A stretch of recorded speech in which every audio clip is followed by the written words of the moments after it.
Udah, teman-teman udah oke. Teman-teman yang lain udah pada gabung ya yang dari Unitri ya sama ada dari ini saya lihat ada yang dari UGM ini. Salah satu peserta ini. Terus oke, alhamdulillah selamat datang yang dari UGM Universitas Gadjah Mada Mbak Kamila. Terus ya ada Mbak Miftah juga teman waktu kuliah S1. Oke.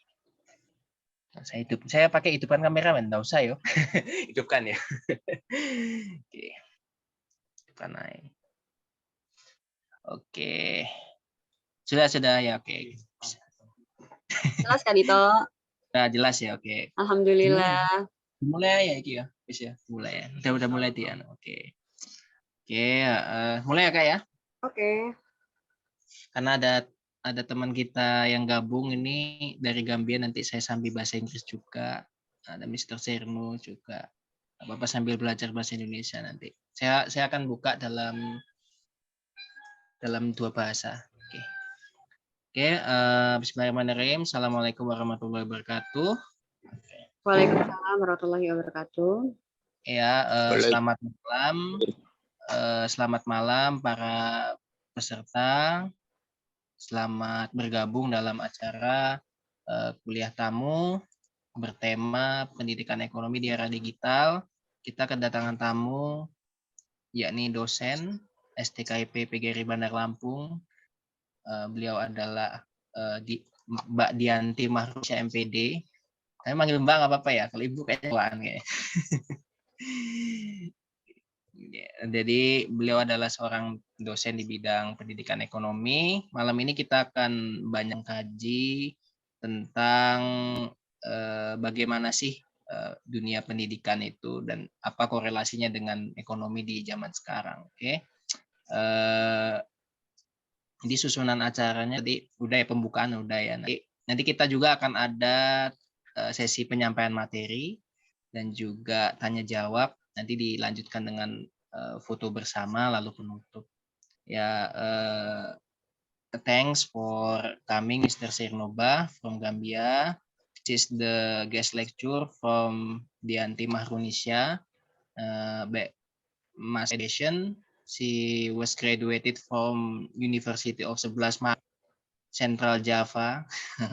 And right now she is a lecturer at STKIP PGRI Bandar Lampung, High Educational School for teacher educational in Lampung province. Is one part of Indonesia, one part of Indonesian area. And tonight we will join her guest lecture about economic education in digital era. And if you want to know the explanation from her, you don't be hesitate to ask me in WhatsApp ya. Oke. Jangan ragu, kalau yang mau tanya aja ke Mbak Dianti. Siap ya Mbak ya, jadi banyak pertanyaan. Jangan ditanya. Tanya gitu. Oke. Baik Mbak Dianti, tadi saya sudah ya buka memang. Oke, kesempatan kedua saya berikan kepada narasumber untuk menyampaikan tentang pendidikan ekonomi di era digital. Next is explanation about digital economic in economic education in digital era with Dianti Mahrunisya, Master of Education. Time and place, honorable is yours. Oke. Silakan Kak Dianti menyampaikan materi-materi. Ini udah disiapkan dari ini ya, udah dari tahun lalu ini. Masya Allah. Oke, terima kasih ya untuk teman-teman. Dito. Ya, Mbak.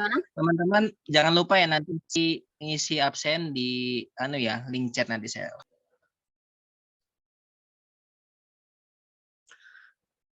Oke, terima kasih Kak Dito atas waktunya. Assalamualaikum warahmatullahi wabarakatuh.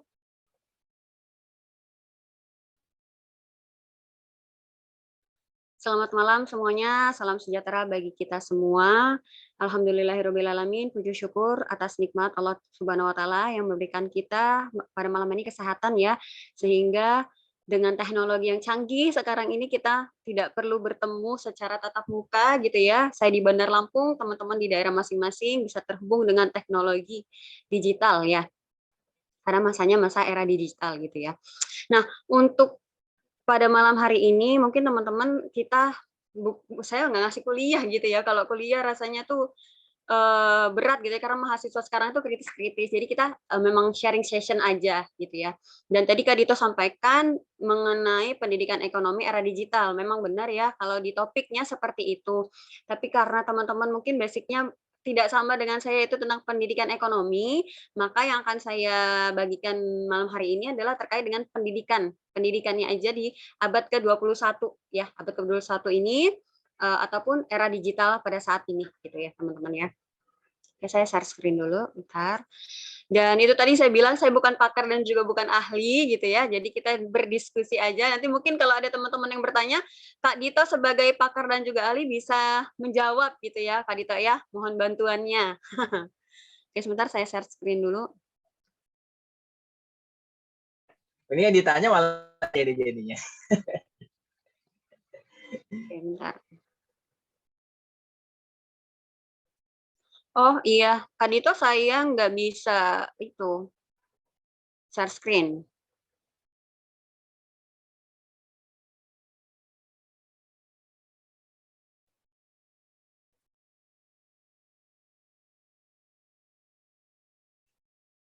Mungkin bisa jadikan saya co-host atau apa seperti itu.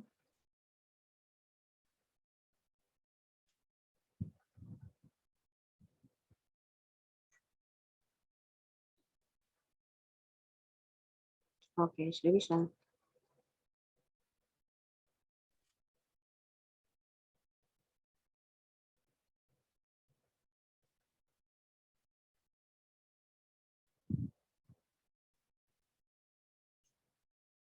Sudah nampak ya Kak Dito? Jelas Kak, jelas banget ini mah. Oke. Kalau mau dicampur bahasa Inggris nggak apa-apa Kak? Ada yang ini Kak? Malu sama Kak Dito. Wih, gak. Ini Ali tuh ada Mas Cerno dari Gambia tuh. Kalau mau disambur dikit-dikit sama bahasa Inggris nggak apa-apa lah. Biar dia bisa enjoy juga gitu. Oke. Oke, teman-teman, malam hari ini kita akan membahas tentang pendidikan 4.0 gitu ya, Education 4.0. Sebentar, saya lihat dulu. Tidak banyak yang akan saya bahas ya teman-teman ya. Ini nanti akan dilatar belakangi dari revolusi industri 4.0 ya, dan juga belajar abad ke-21. Nah, kalau kita lihat industri 4.0 ya teman-teman, kayak Kak Dito ataupun teman-teman yang lainnya pasti sudah sering kali mendengar ya industri 4.0 ini gitu ya. Nah, industri 4.0 ini 4.0 berarti kan ada tahapannya ya, ada tahapan 1, tahapan 2, tahapan 3 sampai dengan tahapan 4. Untuk revolusi industri 4.0 ini sendiri kita diperkenalkan itu pada tahun 2011 ya, teman-teman ya, 2011 ya. Istilah 4.0 ini pertama kali dikenalkan pada tahun 2011. Tujuannya adalah untuk menjelaskan integrasi secara luas tentang teknologi informasi dan komunikasi dalam produksi industri. Itu ya, istilah 4.0 ini. Nah, kalau sekarang ini sudah di 4.0, berarti kan ada tahapannya ya, 1, 2, dan 3 gitu. Mungkin teman-teman yang ada di sini tahu apa yang terjadi pada tahapan revolusi industri yang pertama, kedua, ketiga, sehingga kita sampai pada di istilah 4.0 saat sekarang ini. Mungkin ada yang tahu revolusi pertama itu tentang apa, revolusi kedua itu tentang apa, revolusi yang ketiga tentang apa? Ya, silakan saya mau mendengar pendapatnya. Monggo teman-teman yang mau menanggapi. Nilai lagi ngomongin revolusi industri. Berarti sekarang ini kan ya lagi revolusi industri 4.0 ya Mbak ya? Iya, Sekarang kita Oke. lagi ada di 4.0 gitu. Nah, Oke. sebelum 4.0 ada 1, 2, 3 gitu ya, untuk sampai ke tahap ini. Mungkin ya kita flashback sebentar gitu mengenai apa sih yang terjadi gitu di revolusi yang pertama, revolusi kedua, dan revolusi yang ketiga. Oke, oke, oke. Nah, mungkin ya, jadi Mr. Serno right now is digital revolution 4.0. We are going to the generation 5.0. But before we going to talk about revolution industry 4.0 and 5.0, maybe you may share about what is the meaning of the first revolution industry and what is the character of the character of industrial revolution number 1 and number 2. Maybe you may share your opinion with us too. Oke. Jadi kalau teman-teman ada yang mau bicara soal revolusi industri, mungkin ya 1.0, 2.0 apa yang membedakan, silakan, nggak apa-apa, bisa menyampaikan pendapatnya. Mungkin Mas Juan, Mbak Marani, atau Mbak Kamila, monggo kalau mau membicara.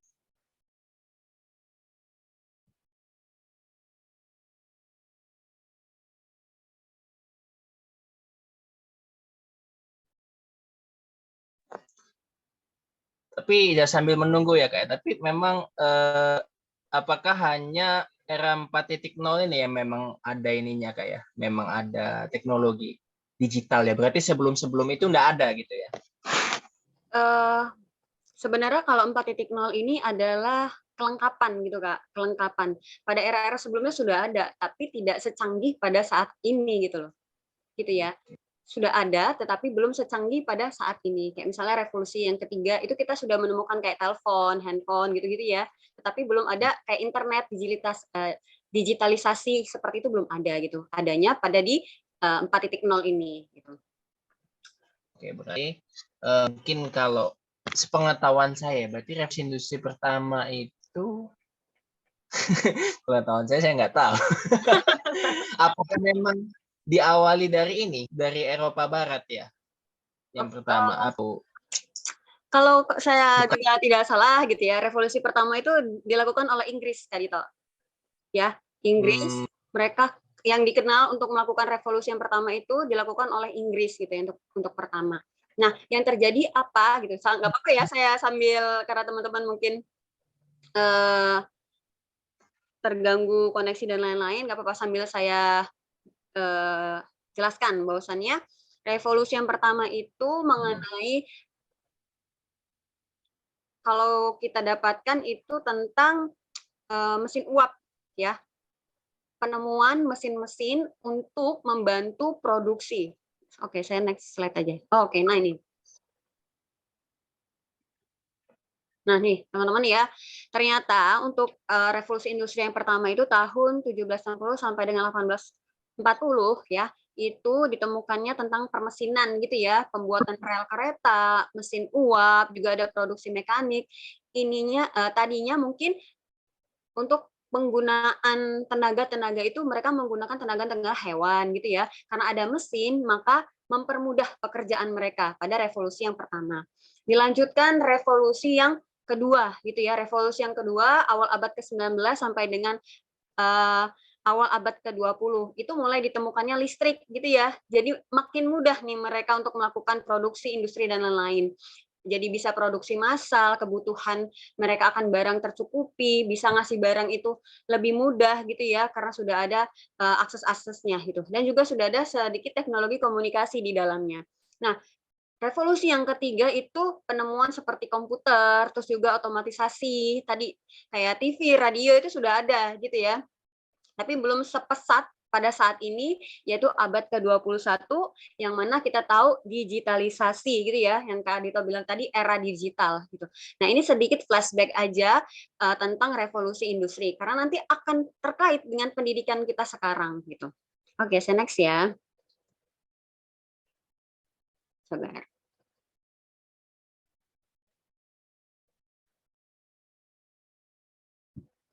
Oke, Nah, revolusi industri yang keempat ini teman-teman dimulai pada abad ke-21 gitu ya. Nah, karena abad ke-21 sehingga bisa disebut dengan revolusi digital. Digitalisasi pada berbagai sektor kehidupan yang mana menciptakan generasi digital yang native. Artinya generasi ini generasi yang lahir, tumbuh, besar dan juga berinteraksi dengan berbagai macam media digital, gitu ya.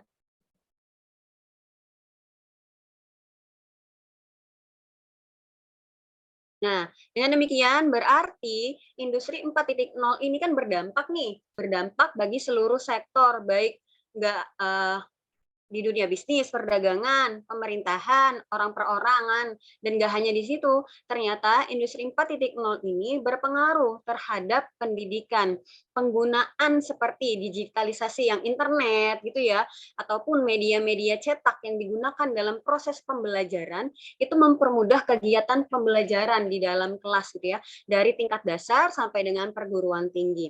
Sebenarnya penggunaan internet dan lain-lainnya itu adalah respons gitu ya, respons terhadap industri 4.0 itu sendiri gitu ya. Sehingga kayak pengen menyelaraskan gitu loh antara manusia dengan teknologi supaya nanti kalau misalnya ada kemungkinan-kemungkinan baru yang terjadi di masyarakat, di kehidupan kita di masa yang akan datang itu kita udah tahu, udah siap gitu ya. Karena manusia sudah diselaraskan dengan teknologi seperti itu ya. Oke, next. Nah, kita masuk ke intinya teman-teman ya, belajar abad ke-21. Mungkin teman-teman ada yang suka apa ya namanya? Membaca gitu ya. Kayak Kak Dito gitu kan menulis, artinya kalau banyak menulis berarti banyak membaca gitu kan. Benar nggak Kak Dito? Iya, kira-kira gitu sih, Kak. Oke. Iya, iya. Pernah baca tentang belajar abad ke-21? Dari beberapa jurnal ya, cuma Oke, jadi kalau kita definisikan belajar abad ke-21 itu seperti apa Kak Dito? belajar yang memadukan pengetahuan konsep di buku atau teori dengan praktek-praktek yang ada di lapang dikombinasikan dengan kemajuan teknologi yang ada, Kak. Mungkin begitu ya. Oke. Nice, mantap sekali ya Kak Dito ya. Oke, belajar abad ke-21 itu versi Kak Dito ya. Coba kita lihat mengenai ahli-ahli gitu ya. Belajar abad ke-21 itu seperti apa. Ntar, agak macet ya.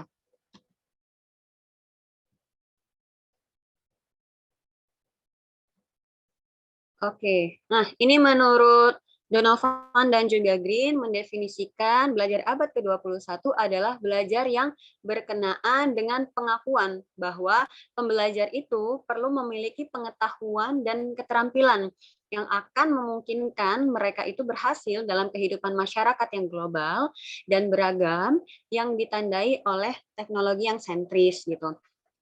Selanjutnya dari Kemendikbud ya, Republik Indonesia merumuskan bahwa paradigma pembelajaran abad 21 ini ditekankan pada kemampuan peserta didik untuk mencari tahu dari berbagai sumber, merumuskan permasalahan, berpikir analitis, dan bekerja sama serta berkolaborasi dalam menyelesaikan masalah.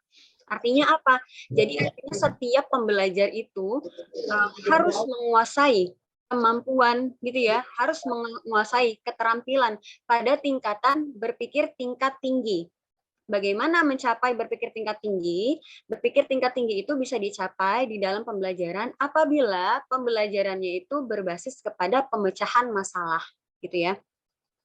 Nah, terkait dengan keterampilan dan juga pengetahuan yang ada di abad ke-21 apa aja sih? Nah, nih teman-teman, ternyata ada pelangi keterampilan pengetahuan abad ke-21 gitu ya. Jadi apa sih yang harus kita miliki sebagai pembelajar di abad ke-21 ini?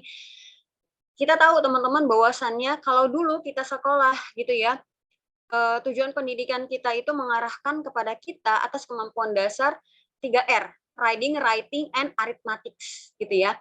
Bahwasannya belajar membaca, menulis, dan berhitung gitu ya, itu kemampuan dasar.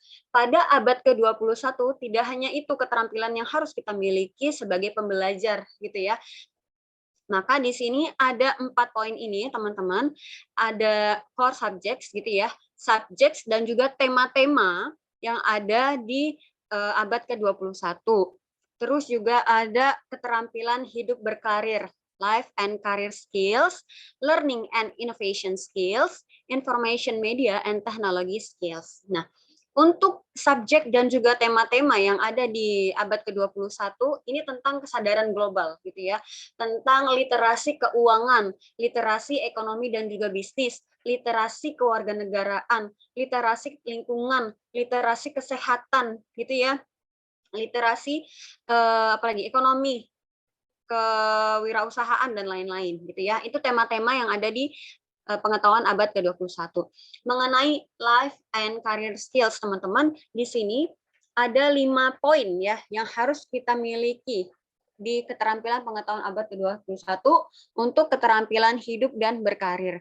Ada 5 poin. Yang pertama adalah fleksibilitas dan juga adaptabilitas. Jadi maksudnya kita harus mampu gitu ya mengadaptasi perubahan yang terjadi gitu ya. Tadi ada revolusi pertama, kedua, ketiga, keempat gitu. Kita harus mampu mengadaptasi perubahan yang terjadi dan juga harus fleksibel di dalam kegiatan belajar dan berkegiatan di dalam kelompok. Poin yang kedua adalah memiliki inisiatif dan dapat mengatur diri sendiri. Keterampilan ini mendefinisikan kita tuh harus mampu ya untuk mengelola tujuan kita. Terus juga harus mampu bekerja secara independen dan menjadi seseorang yang dapat mengatur diri sendiri. Poin yang ketiga adalah interaksi sosial antar budaya. Jadi diharapkan kita sebagai pembelajar itu mampu berinteraksi dan bekerja secara efektif dengan kelompok-kelompok yang beragam. Terus poin yang keempat adalah produktivitas dan akuntabilitas. Kita tuh mampu loh, harus mampu untuk mengelola proyek dan juga menghasilkan suatu produk. Dan poin yang kelima adalah kepemimpinan dan tanggung jawab. Kita harus menjadi pemimpin gitu ya bagi diri kita dan juga bagi lingkungan kita, tetapi kita juga harus bertanggung jawab dari apa-apa yang sudah kita pimpin itu gitu ya. Itu adalah keterampilan hidup dan berkarir pada abad ke-21.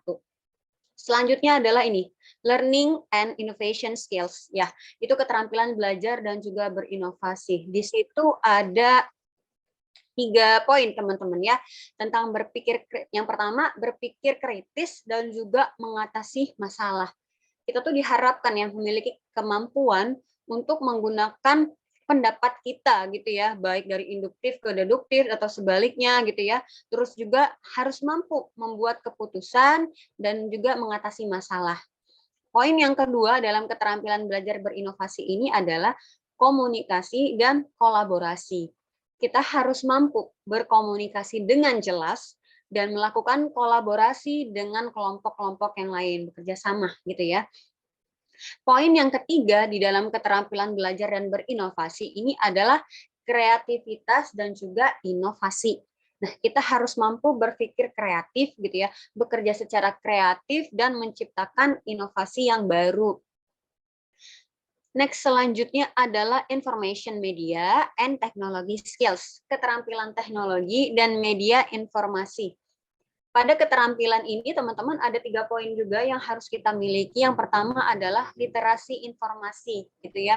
Jadi kita sebagai pembelajar itu harus mampu mengakses informasi secara efektif gitu ya, sumber informasinya. Terus juga kita bisa menggunakan serta mengelola informasi itu secara akurat, efektif ya dalam usaha kita untuk mengatasi masalah. Terus yang kedua adalah literasi media. Literasi media ini adalah kemampuan kita untuk memilih dan mengembangkan media yang bisa kita gunakan untuk berkomunikasi gitu. Dan yang terakhir adalah di keterampilan teknologi dan media ini adalah literasi ICT. Siswa mampu menganalisis media informasi gitu ya dan menciptakan media yang sesuai untuk melakukan komunikasi. Nah, jadi tadi teman-teman tidak hanya keterampilan dasar membaca, menghitung dan juga aritmatik yang kita perlukan pada saat ini, tetapi lebih daripada itu gitu ya, mengenai keterampilan pengetahuan di abad ke-21 ini. Jadi lebih kompleks gitu.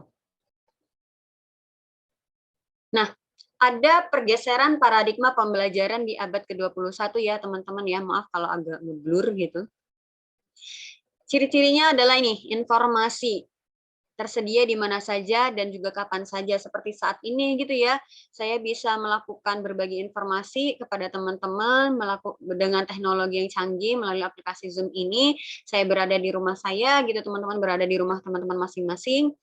Pembelajaran diarahkan untuk mendorong peserta didik mencari tahu dari berbagai sumber observasi dan bukan diberitahu gitu ya. Informasinya tersedia di mana saja dan juga kapan saja. Jadi pembelajaran yang dilakukan adalah diarahkan untuk mendorong si peserta didik atau kita sebagai pembelajar gitu ya, mencari tahu dari berbagai sumber observasi dan enggak hanya diberitahu gitu.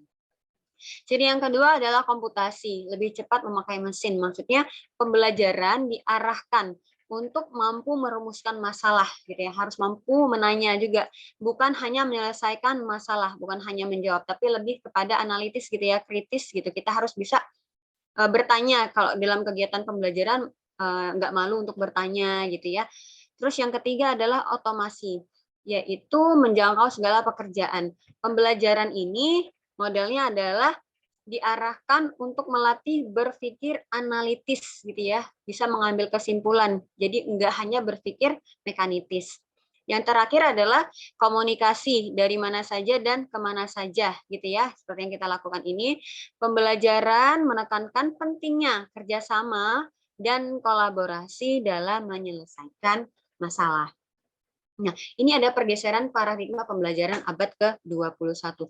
Tidak hanya itu teman-teman, yang berubah adalah ini. Pembelajaran di area digital pada saat ini atau di abad ke-21 pada saat ini adalah, nah ini dia. Jadi, kalau di abad ke-21 pada sekarang ini kita anggaplah teacher ya teman-teman ya. This is teacher and this is a student. Jadi, sekarang teacher itu fungsinya gitu ya. Kalau kita sekolah dulu, kita menggunakan metode ceramah, di mana kalau gurunya nggak masuk, kita nggak dapat informasi gitu ya. Guru sebagai sumber utama. Kalau dulu guru sebagai sumber utama, kita mendapatkan ilmu. Ketika gurunya nggak hadir, kita nggak dapat informasinya gitu ya. Kalau sekarang, guru itu lebih kepada fasilitator gitu ya, memfasilitasi peserta didiknya gitu ya, menjadi teman untuk belajar gitu ya. Nah, sekarang yang bergeser adalah student oriented. Kalau dulu pendekatannya lebih kepada teacher center gitu ya, sekarang ke student center atau student oriented. Jadi peserta didik atau kita sebagai pembelajar itu pada abad sekarang ini, apalagi di era digital ini yang informasinya ibaratnya itu teknologi di genggaman gitu ya. Handphone kita ada gitu yang canggih banget teman-teman. Terus juga teknologi tinggi gitu. Jadi mau mencari informasi apa aja di negara mana aja kita bisa gitu, maka student oriented. Jadi kitalah sebagai pembelajar yang harus berupaya optimal gitu ya untuk mendapatkan sumber-sumber belajar itu, untuk mendapatkan informasi-informasi tersebut gitu ya, didampingi dengan teacher kita, dengan guru kita sebagai fasilitator. Ini yang juga berubah gitu ya pada pembelajaran abad sekarang ini. Tidak lagi tidak lagi teacher center gitu, tapi student center atau student oriented. Kenapa sih harus student oriented? Ini slide saya yang terakhir ya, karena tadi saya bilang tidak akan banyak yang saya sampaikan, tapi pada inti-intinya saja. Kenapa sih harus student oriented, teman-teman? Kita lihat ada piramida pengalaman belajar. Oke, mungkin sebagai sebelum nanti selesai ini, saya minta teman-teman mungkin ada setelah melihat piramida pengalaman belajar ini mengerti apa maksudnya. Kenapa sih harus student center gitu? Kenapa sih siswa itu harus bergerak aktif gitu yang mencari pembelajarannya? Kenapa ya gitu? Kalau kita lihat dari kerucut pengalaman belajar ini, paradigma pengalaman belajar ini. Yo, monggo silakan kalau ada yang ingin berpendapat. Silakan teman-teman yang ingin menyampaikan opini, monggo. Saya kasih kesempatan bisa berinteraksi dengan narasumber. Jangan sungkan-sungkan ya.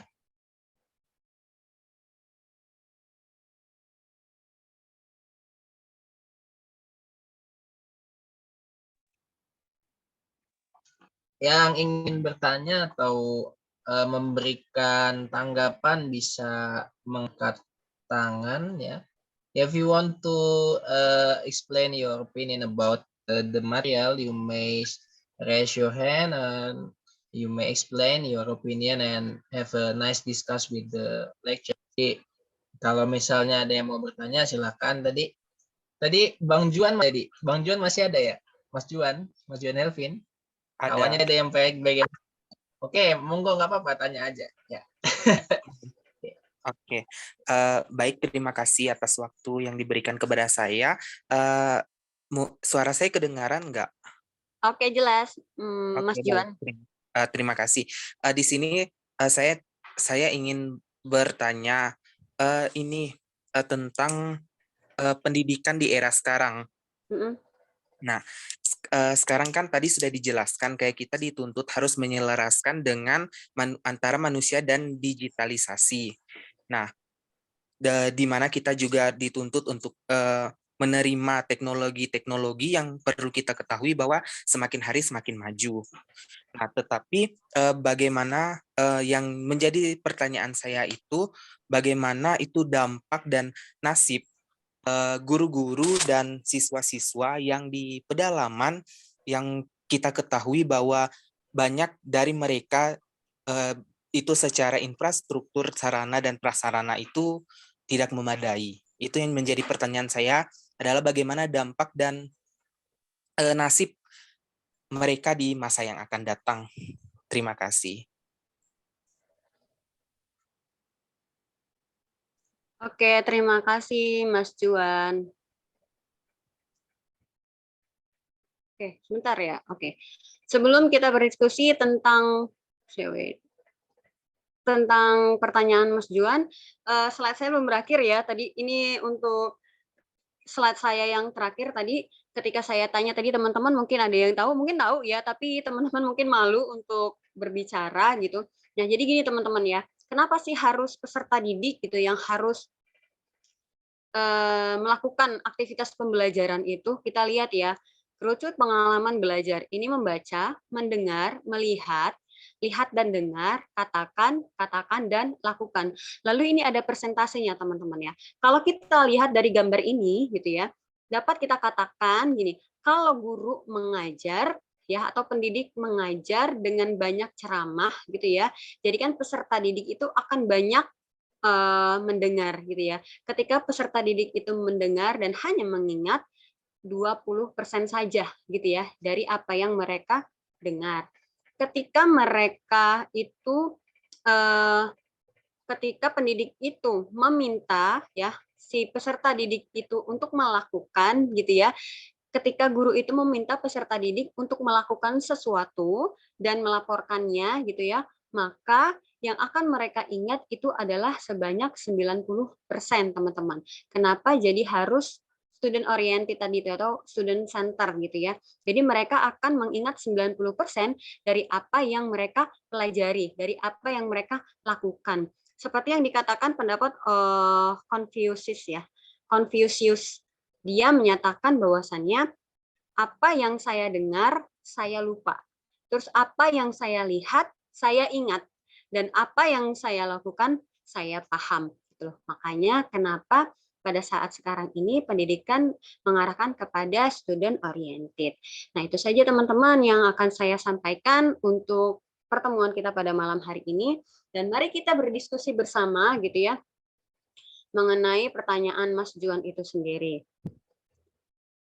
Oke, sebentar saya stop share.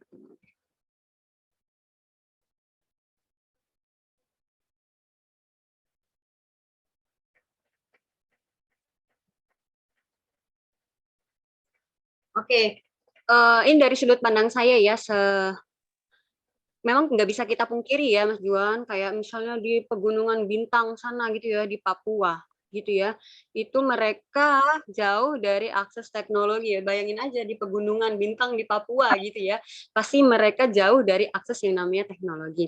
Tapi kita tahu adalah pemerintah kita gitu ya, masih berupaya untuk melakukan perubahan-perubahan seperti itu.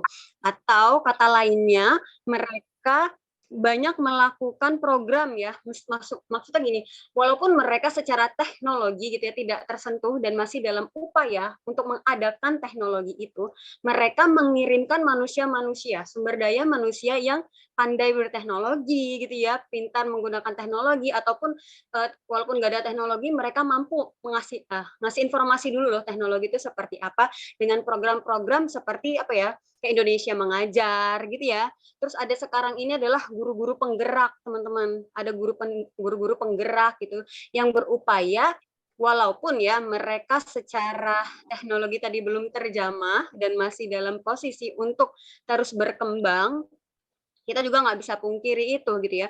Tetapi bisa apa ya namanya ya, bisa diperbantukan gitu ya dengan manusia-manusia yang canggih gitu ya. Kita tahu teknologi kita itu canggih gitu, tetapi ternyata manusia-manusia kita tuh lebih canggih sehingga untuk membantu tersebut dilakukanlah yang namanya program-program itu di Indonesia Mengajar, Lampung Mengajar, guru penggerak, penggagas desa dan lain-lainnya. Seperti itu dari sudut pandang saya gitu ya. Walaupun memang kita tidak bisa pungkiri teman-teman kita yang di pelosok sana itu memang jauh dari teknologi.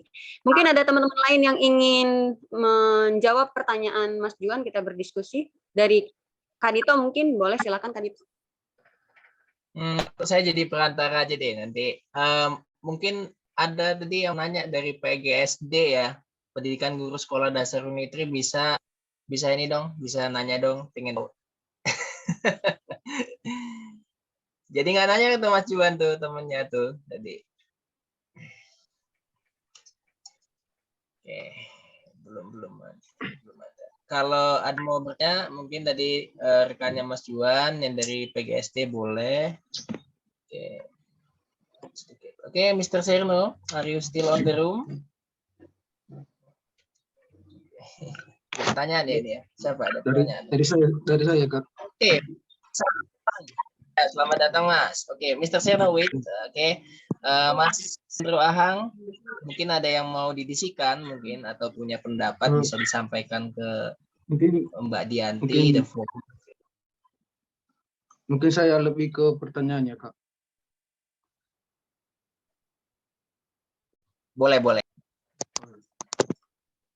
Tadi kan kita berbicara mengenai era revolusi ya. Mulai dari 1.0 sampai 4.0. Di mana setiap era ini mempunyai kemajuannya tersendiri gitu. Lalu apakah ada dampak yang spesifik terhadap manusia gitu? Misalnya kita ambil contoh Elon Musk ya. Dia itu memunculkan ide gila gitu, seperti otomotif, terus mengembangkan mobil listrik. Apakah nanti tenaga manusia ini tidak dipakai lagi, digantikan oleh robot-robot gitu?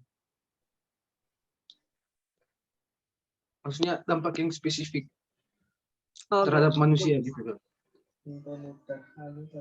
Jadi mungkin lebih ke ini ya Pak Mas Sandro ya, apakah dengan hadirnya teknologi itu nanti akan menggerus peran manusia begitu ya, karena kan ada mobil listrik ya, ada robot, ada artificial intelligence. Nah itu. Iya. Terus di mana angka pengangguran juga kan semakin tinggi gitu. Ya. Oke, iya. Iya, kayak ngeri-ngeri sedap gitu ya. Apalagi Jepang sekarang sudah mau mengembangkan 5.0 gitu ya. Jadi maksudnya udah ada kayak kecerdasan buatan gitu ya. Semuanya pakai robot gitu ya. Jadi kita sebagai manusia itu apakah nanti tergantikan dengan robot gitu ya?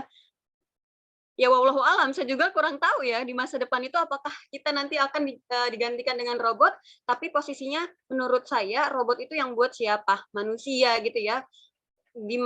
Segimanapun canggihnya robot itu buatan manusia gitu ya. Dan makanya kita harus jadi manusia yang apa? Lebih canggih lagi dengan apa? Dengan robot yang mereka buat. Apakah nanti kita digantikan dengan robot?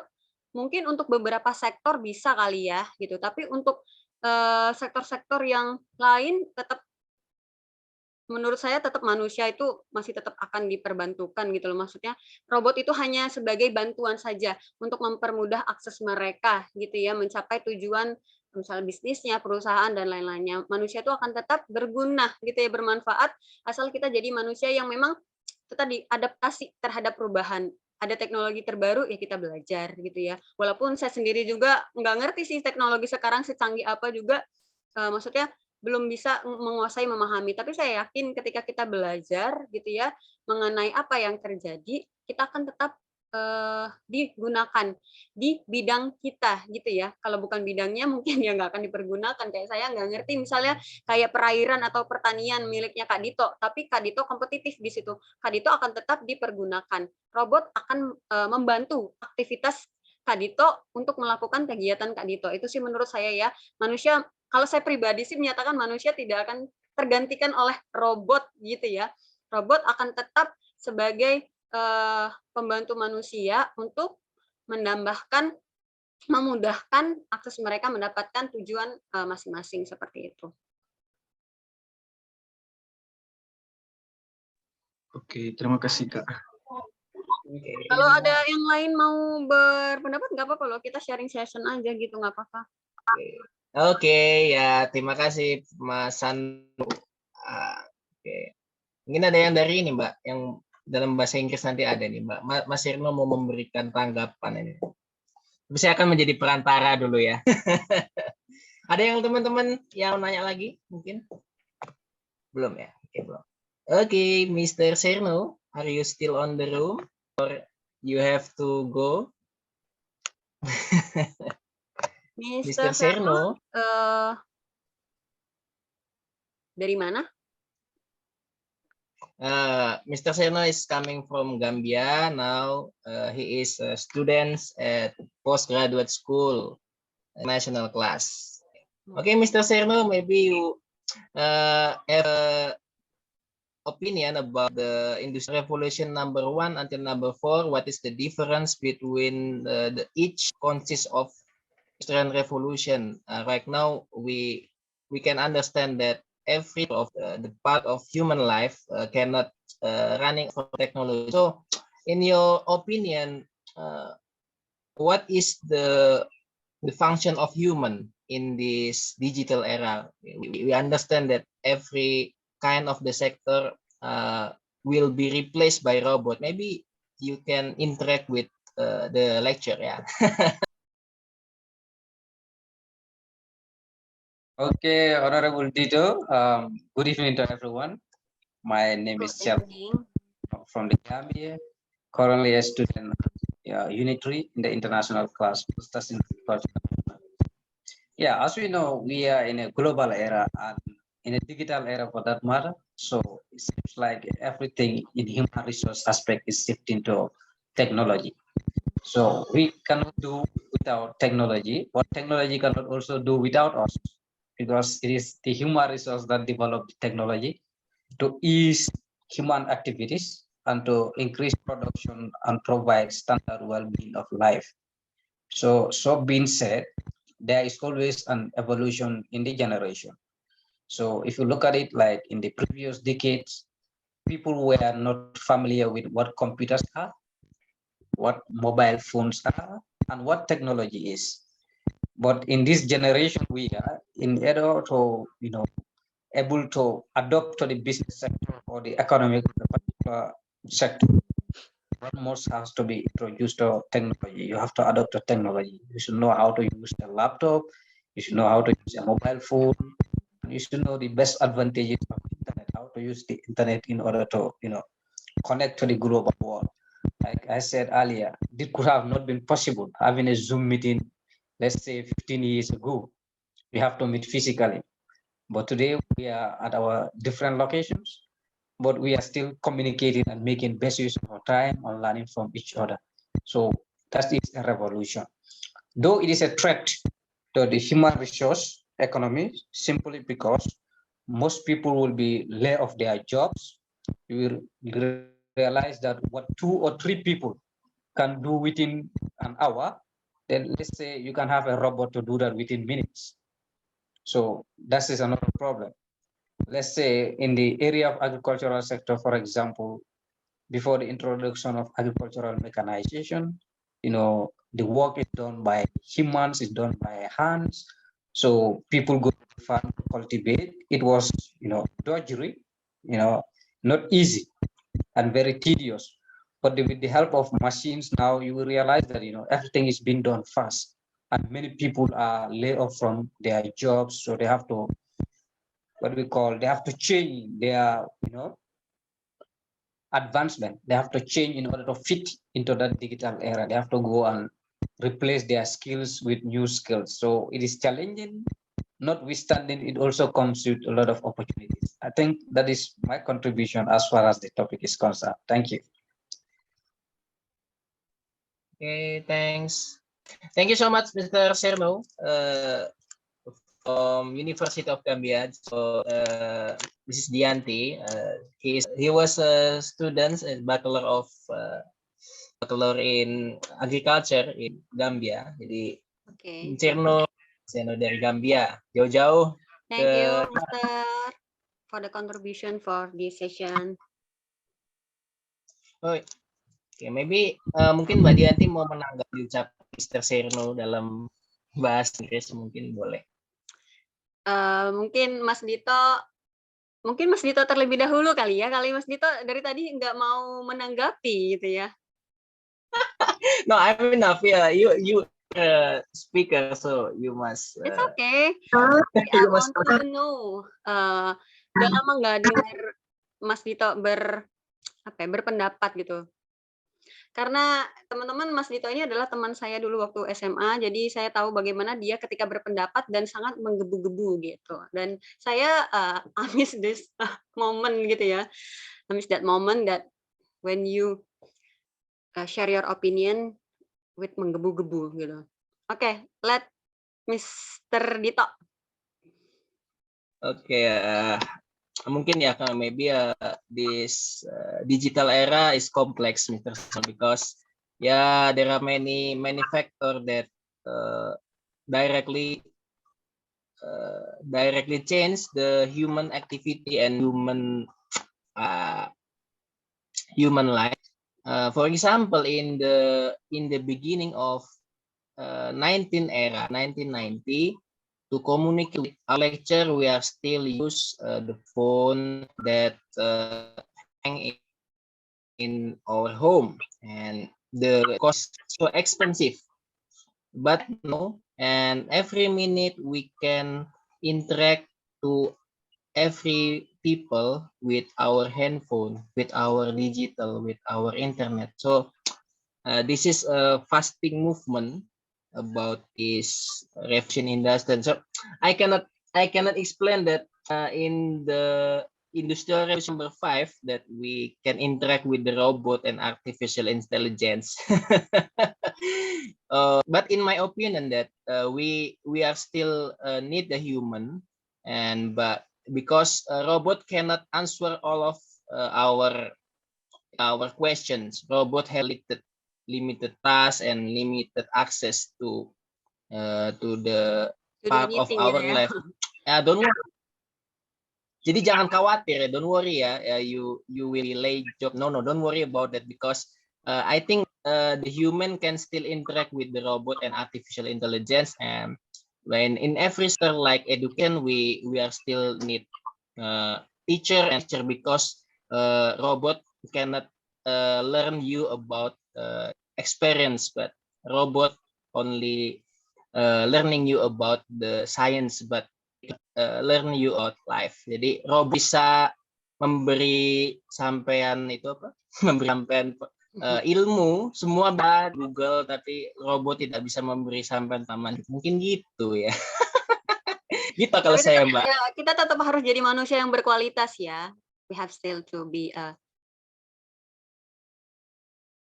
manusia yang berkualitas, quality of human. Ini mau nanya lagi mungkin Mbak Marani atau Mas Markus, Mas Heribertus Demon ini barusan kenal di Instagram. Boleh Mbak Gracia yang mau bertanya boleh, Mbak Kamila juga boleh. Kalau nggak ada yang nanya ya tutup. Nggak apa-apa. Halo, selamat malam Mas Dito. Oh, ini ada pertanyaan nih. Oke. Siapa ini? Mbak Mara nih ya. Oke, baik. Terima kasih. Selamat malam Mbak Dianti. Selamat malam teman-teman semua. Selamat malam, Mbak. Saya lebih ke sharing sedikit atau nanti Iya. mungkin juga saya mau minta mungkin ada tips dari Mbak Dianti bagaimana terhadap sharing yang saya sampaikan. Kebetulan saya berada di wilayah NTT, khususnya di Kabupaten Sumba Timur.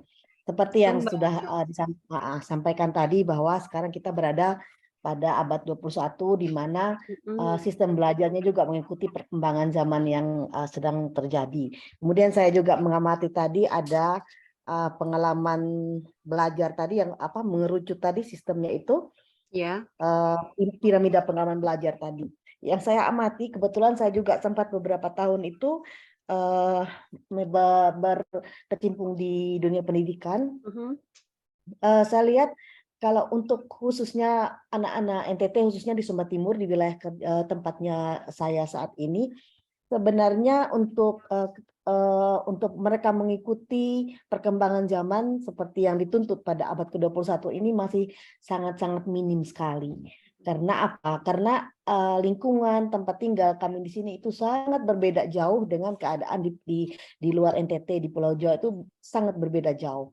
Memang upaya-upaya dari pemerintah itu untuk memperbaiki tingkat pendidikan, kualitas pendidikan di kami itu sudah lumayan bagus, mendatangkan seperti yang Mbak sampaikan tadi, mendatangkan guru-guru istilahnya sekarang SP, pokoknya guru-guru yang di daerah terluar itu sudah banyak masuk ke tempat kami. Cuman saat ini di sini ini Mbak, wilayah kami itu untuk bisa mendapatkan internet saja, sinyal saja itu susah sekali karena kami kepulauan terus pegunungannya banyak. Jadi untuk sebenarnya kualitas anak-anak NTT itu khususnya di Sumba Timur itu sebenarnya kalau didukung oleh kapasitas, didukung oleh teknologi itu sebenarnya tidak jauh berbeda juga dengan anak-anak di luar NTT itu, di luar Jawa itu ada anak-anak yang di pelosok itu yang luar biasa sekali pencapaian belajarnya. Hanya itu. Jadi karena faktor-faktor itu tadi mereka nangkapnya lambat, informasi teknologinya juga susah untuk dicapai. Jadi dalam diri mereka itu minder itu sangat tinggi. Untuk sebenarnya mereka mampu untuk mengeluarkan bakatnya, cuman mindernya itu sangat tinggi sekali anak-anak di sini. Jadi waktu itu kami pernah mengalami siswa kami itu sebenarnya di bidang eksakta itu dia luar biasa sekali. Tetapi ketika datang ke kabupaten saja mereka sudah ciut nyali gitu Mbak, karena ya itu tadi untuk menunjang pembelajaran mereka sangat susah. Nah, sharing saya seperti itu, saya minta tips kira-kira untuk hal-hal seperti itu, mengatasi kemindarannya kita itu untuk berbicara saja sebenarnya dia mampu, tapi susah sekali untuk dia berbicara. Kira-kira tips atau trik yang bisa di-sharing di kita bersama teman-teman saat ini untuk meningkatkan kepercayaan diri mereka itu, sehingga mereka itu tidak minder gitu loh Mbak dengan keadaan yang mereka di sini. Mungkin seperti itu dulu. Terima kasih.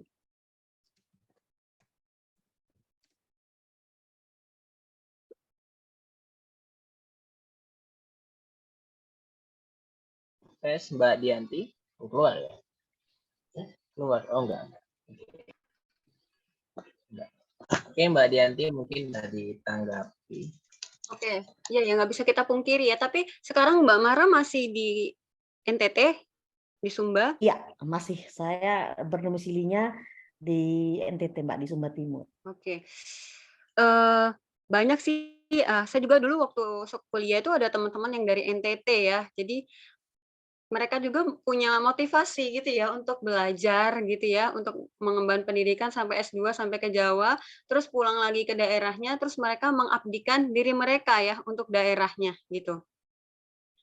Sebenarnya kalau untuk memberikan tips gitu ya, bagaimana sih cara untuk meningkatkan percaya diri gitu ya. Karena kalau percaya diri itu kan datangnya dari individu ya, maksudnya dari orangnya gitu ya, dari individu. Tapi kita sebagai teacher gitu bisa memotivasi. Yang pertama sih kalau menurut saya itu apa ya, mindset gitu ya. atau pola pikirnya gitu. Kita berpikir secara positif. Berpikir secara positif, maksudnya seperti apa berpikir secara positif gitu ya. Walaupun ya kita bisa lah ya, walaupun kita berada di daerah yang terpencil, tetapi setiap kita itu memiliki kemampuan. Nah, sudah kita berpikir positif, maka kita fokuskan menurut saya kepada kemampuan tadi. Si anak-anak itu tadi kan yang satu mungkin dia di eksaknya jago gitu ya, terus yang satu mungkin di matematikanya jago gitu. Maka kita kembangkan sesuai dengan, apa ya, kebisaan mereka gitu loh. Jadi ada sesuatu kebanggaan yang bisa mereka miliki, sehingga itu nanti bisa menjadikan mereka, "Oh bisa nih bisa," gitu ya, lebih percaya diri. Jadi berpikir positif, lalu kembangkan minat potensi yang mereka miliki gitu ya menurut saya. Terus sering-sering bergabung di dalam, apa ya, kelompok gitu ya. Kalau misalnya ada kelompok-kelompok yang, apa, kalau kita sekolah dulu ada ekstrakurikuler gitu ya, yang di mana di dalamnya itu banyak orang-orang dengan, keunikan masing-masing, jadi banyak sharing, banyak bertemu orang gitu. Itu akan meningkatkan motivasi kita, "Ah, kapan ya jadi seperti dia?" Gitu. Itu sih menurut saya tetap harus berpikir positif, lalu kita kembangkan potensi anaknya sesuai gitu ya, sesuai kemampuannya, terus ajak anak-anak itu untuk bergabung dengan orang-orang, dengan kelompok yang lain-lain, sehingga mereka juga wawasannya bisa terbuka gitu. Itu sih kalau dari saya, mungkin Mas Dito mau menambahkan, Mas Dito? Oke, mungkin ada feedback dari Mbak Marani atau menanggapi umpan balik dari apa yang disampaikan oleh Mbak Dianti, monggo. Kalau masih. Iya, terima kasih Mbak. Memang sampai saat ini memang yang kami tanamkan ke teman-teman adik-adik di sini ya seperti itu. Jangan minder, kita harus percaya diri. Memang itu yang sedang kami upayakan untuk menyampaikan kepada adik-adik di sini untuk mereka tetap tetap semangat juga. Kita juga sedikit demi sedikit kita juga memperkenalkan teknologi-teknologi baru. Kita kalau misalnya kebetulan kalau lagi tugas ke lapangan juga buku-buku buku-buku pelajaran juga seringkali juga kita bagikan ke anak-anak, karena mereka anak-anak di pedesaan itu sebenarnya minat belajarnya itu tinggi, hanya Fasilitasnya sarananya ya? mereka itu Sarannya gitu. masih minim. Iya, jadi kami juga karena kalau memang sekalian pas lagi bertugas ke lapangan juga sering kami bawakan buku-buku bacaan, buku-buku sekolah gitu untuk anak-anak, untuk memotivasi mereka untuk lebih semangat lagi. Makasih Mbak. Iya.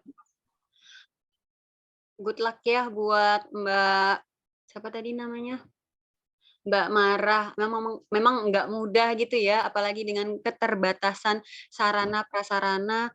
Sebenarnya kita yang di kota seharusnya lebih bersyukur gitu ya, harus lebih bersyukur teman-teman kita yang di pedalaman aja masih semangat gitu ya, malah kita yang di kota yang kecepatan internetnya itu sangat cepat gitu ya, harus juga lebih semangat daripada untuk apa ya, pendidikan, untuk melakukan aktivitas dan lain-lain. Tetap semangat ya Mbak Oke, Maranti, luar ya, biasa. ya makasih Terus saya pun Mbak. kalau jadi Mbak Maranti belum tentu sanggup gitu ya. Iya Mbak ya. Nanti sekali mainlah ke Sumber Timur, ke Wengapu Mbak. Wah, Masya Allah ya, mudah-mudahan ada kesempatan dah buat Ya, main di sana. baik. Terima kasih. Terima kasih Mbak. Oke, mungkin masih ada pertanyaan lagi satu kalau sebelum saya tutup. Mungkin. Kalau tidak ada saya tutup. Memang ini Mbak Dianti memang ini ya, kalau mengajar di STKIP itu mata kuliahnya apa aja Mbak kalau boleh tahu Mbak? Saya ngajar akuntansi pemerintahan, saya ngajar statistika, saya ngajar akuntansi biaya, saya ngajar evaluasi pembelajaran, strategi pembelajaran, perencanaan pembelajaran.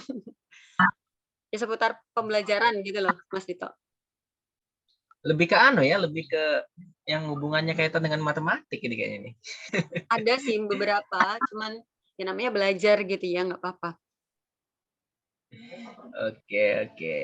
Ya, kira-kira teman-teman masih ada yang ingin ditanyakan? Kalau sudah cukup, nanti saya tutup, saya bacakan kesimpulan. Kemudian kita ada sesi foto bersama sebelum ditutup. Teman-teman jangan lupa untuk mengisi daftar hadir, nanti akan mendapatkan e-book dan juga dijanjikan video daftar hadir, sertifikat elektronik. Kalau duit ya. Oke, Mbak Dianti. Mungkin kalau memang nggak ada yang bertanya lagi, mungkin Mbak Dianti bisa ada satu kata penutup mungkin. Pesan-pesan. Semangat. Oke, boleh.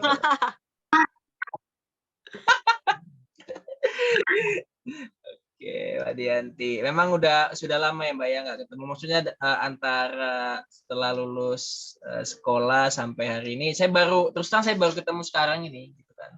Dan memang ya waktu itu kan cepat sekali, kayak kemarin baru lulus sekolah, sekarang sudah dengan masing-masing ya.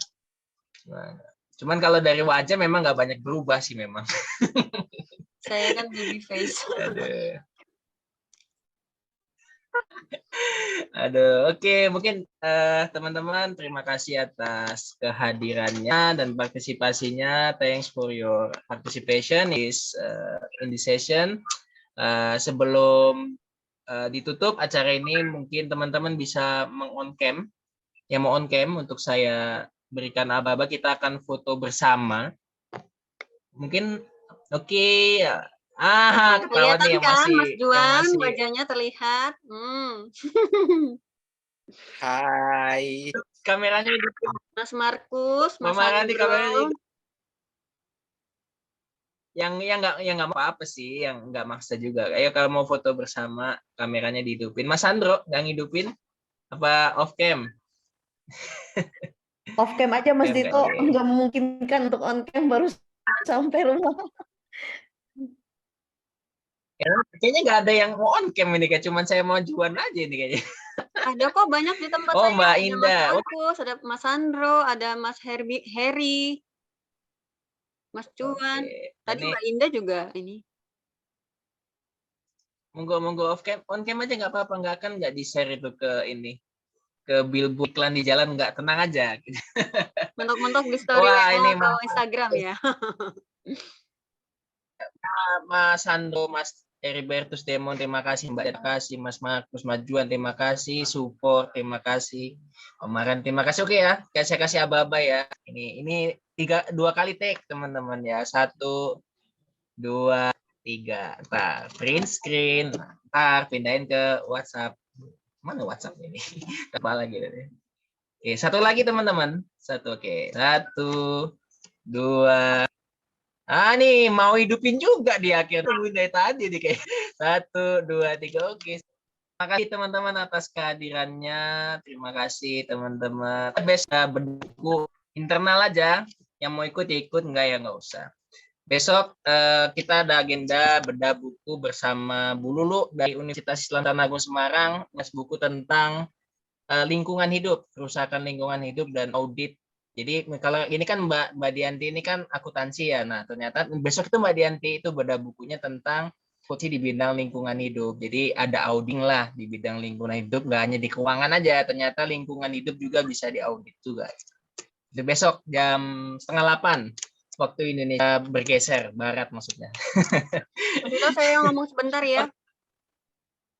Boleh silakan. Tutup tadi ya. Oke. Terima kasih teman-teman yang sudah mau bergabung. Mohon maaf kalau materinya hanya sedikit, dan walaupun sedikit mudah-mudahan bisa diterima walaupun juga cuma sedikit gitu ya. Mohon maaf atas keterbatasannya dan juga kesalahannya, walaupun katanya kalau perempuan itu selalu benar gitu ya, nggak pernah salah. Oke, saya cukupkan ya materi dari saya. Salam perkenalan untuk teman-teman semua. Semoga nanti suatu hari kita bisa jumpa lagi dalam keadaan yang lebih baik lagi. Oke Mbak Dianti, izin saya hubungkan nomor HP-nya dengan Mbak Mani untuk terhubung dari katanya. Saya linkkan ya. Boleh. Oke, baik. Terima kasih atas kehadiran teman-teman. Teman-teman boleh dipersilakan meninggalkan ruang Zoom. Selamat beristirahat, selamat berakhir pekan, sehat selalu. Unitrijaya, semoga kampus kita terus berprestasi dan membawa kebaikan untuk bangsa dan negara. Saya Dito Aditya, mohon maaf atas segala kesalahan. Wabillahi taufiq wal hidayah. Wassalamualaikum warahmatullahi wabarakatuh. Salam sejahtera bagi kita semua. Sampai jumpa, teman-teman. Assalamualaikum warahmatullahi Salam. wabarakatuh. Waalaikumsalam warahmatullahi wabarakatuh.